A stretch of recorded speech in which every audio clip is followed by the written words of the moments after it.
በ10 ብር የሞባይል ካርድ ሰበብ የጎረቤቶቹን 8 ጥርሶች ያራገፈው ግለሰብ በ8 ዓመት ከ9 ወር ጽኑ እስራት ተቀጣ ይለናል የሰሞኑ ጉዳይ። በኦሮሚያ ክልል አምቦ ከተማ አስተዳደር ቶርበን ኩታዬ ቀበሌ ውስጥ በአነስተኛ የገንዘብ መጠን በተነሳ አለመግባባት በጎረቤቱ ላይ ከባድ የአካል ጉዳት ያደረሰው የ54 ዓመቱ አቶ ተሬሳ ገመቹ የ8 ዓመት ከ9 ወር ጽኑ እስራት ተፈርዶበታል። የአምቦ ከተማ ፖሊስ አዛዥ መምሪያ የኮሚኒኬሽን ክፍል ኃላፊ ረዳት ኢንስፔክተር አቡሽ ማሞ እንደገለጹት ክስተቱ የተፈጠረው ግንቦት 15 ቀን 2018 ዓ.ም ከቀኑ 10 ከሩብ አካባቢ ነበረ።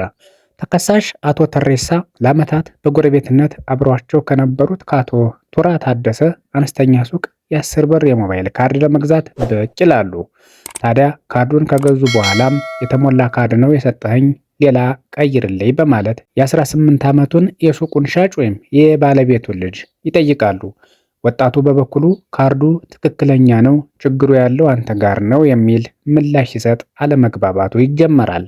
ተከሳሹም ቆይ አሳያለሁ በማለት ዛቻ ሰንዝረው የሄዱ ሲሆን ትንሽ ቆይተውም ሁለት ሰዎችን አስከትለው ለጸብ ወደ ሱቅ ይመለሳሉ። በሱቅ አካባቢ የተፈጠረውን ግርግር የተመለከቱት የአቶ ቱራ አባት የሱቁ ባለቤት በልጃቸውና በጎረቤታቸው መካከል የተፈጠረውን ንትርክ በሰላም ለመፍታት ጥረት ይጀምራሉ።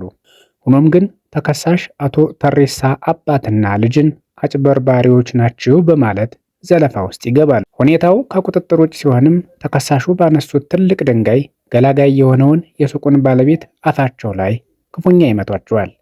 በዚህም አሳዛኝ ድርጊት ተበዳይ አቶ ቱራ የላይኛውና የታችኛውን 8 ጥርሶቻቸውን በሙሉ ከጥቅም ውጭ ሲሆኑ በአምቦ ሆስፒታልም የሕክምና እርዳታ ተደርጎላቸዋል። የአካባቢው ማህበረሰብ በሰጠው ፈጣን ጥቆማ ፖሊስ ተጠርጣሪውን ወዲያውኑ በቁጥጥር ስር በመዋል የሕክምና ማስረጃዎችን አጠናቆ መዝገቡን ለአቃቢ ሕግ ይልካል።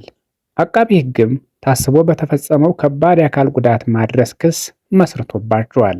የምርመራ መዝገቡን የተመለከተው የአምቦ ከተማ ወረዳ ፍርድ ቤት ሰኔ 2 ቀን 2018 ዓ.ም በዋለው ችሎት ተከሳሽ አቶ ተሬሳ ገመቹ ጥፋተኛ ሆነው በመገኘታቸው የ8 ዓመት ከ9 ወር ጽኑ እስራት ተላልፎባቸዋል።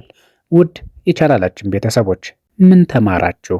10 ብር ዛሬ ምን ይገዛል? 8 ዓመት ከ9 ወር በብር ሲተመን ምን ያህል ነው?